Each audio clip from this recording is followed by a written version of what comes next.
గోపన్నపల్లిలో కోట్ల విలువైన ఖాళీ భూములు కబ్జా అవుతున్నాయి. నాడు కొండల శివారు నేడు కబ్జాల జోలితోటి ఉందన్నమాట. దీని గురించి చూద్దాం. 15 ఏళ్ల కిందట సంస్థలు సొసైటీలకు కేటాయించిన భూములు అన్నమాట. ఈ ప్రభుత్వ భూములు వీళ్ళు 100 కోట్లు పెరగడంతో అక్రమాలు జరుగుతున్నాయన్నమాట. దీని గురించి చూద్దాం. ప్రత్యేక ఆర్థిక అభివృద్ధి మండళ్ళు, ప్రజలకు సేవ చేసే సొసైటీలకు ఉమ్మడి ఆంధ్రప్రదేశ్ ప్రభుత్వం 15 ఏళ్ల కిందట కేటాయించిన భూములను కబ్జా చేసేందుకు కొందరు రియల్టర్లు ప్రయత్నిస్తున్నారు.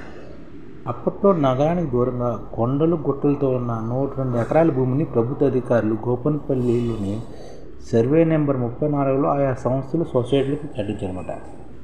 గోపన్నపల్లి విప్రో జంక్షన్ సమీపంలోని సర్వే నెంబరు 34లోని ఈ భూమిని కేటాయించారన్నమాట ఆయా సంస్థలు సొసైటీలకు. స్థలాలు తీసుకున్న వారు వాటిని ఉపయోగించుకోలేదు. ఐటీ కారిడారుగా ఆ ప్రాంతం మారిపోవడంతో భూముల విలువ బాగా పెరిగింది. కబ్జాదారులు వీటిని కబలించే ప్రయత్నం చేస్తున్నారు. తాజాగా 1000 కోట్ల విలువైన భూములను ఆక్రమించేందుకు ప్రయత్నించగా రెవెన్యూ అధికారులు అడ్డుకున్నారన్నమాట. గోపన్నపల్లి విప్రో జంక్షన్ సమీపంలోని సర్వే నెంబర్ 34లోని ఖాళీ భూములు ఉన్నాయన్నమాట. రియల్టర్ కనుగొనింది. అధికారులు ఎన్నికల అడవుల్లో ఉండగా కొందరు రియల్టర్ రాత్రివేళ భూములు చదును చేస్తూ షెడ్లు వేస్తూ వచ్చారు. ఇక్కడ జనానికి తీసుకొచ్చి గుడిసెలు కూడా వేయించే ప్రయత్నం కూడా చేశారు.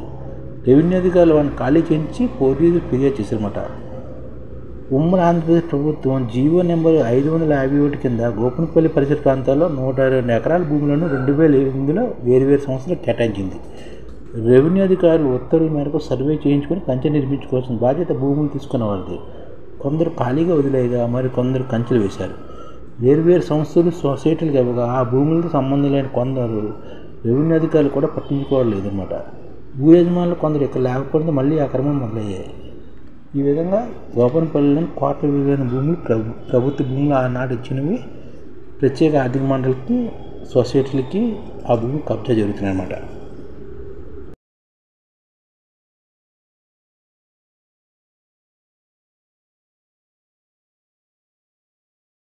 ఈ ఛానల్ ముఖ్య ఉద్దేశం ఏంటంటే మన తెలుగు రాష్ట్రాల్లో 1 కోటి మందికి సంఘటిత రంగాల్లో ఏ విధంగా ఉద్యోగాలు ఇవ్వవచ్చు, కనీస నెల జీతం 30,000 వరకు ఏ విధంగా ఇవ్వవచ్చు, ఏ విధంగా చేస్తే ఉద్యోగాలు సృష్టించబడతాయో వివరిస్తూ ఈ ఛానల్ వీడియోలు వస్తాయి.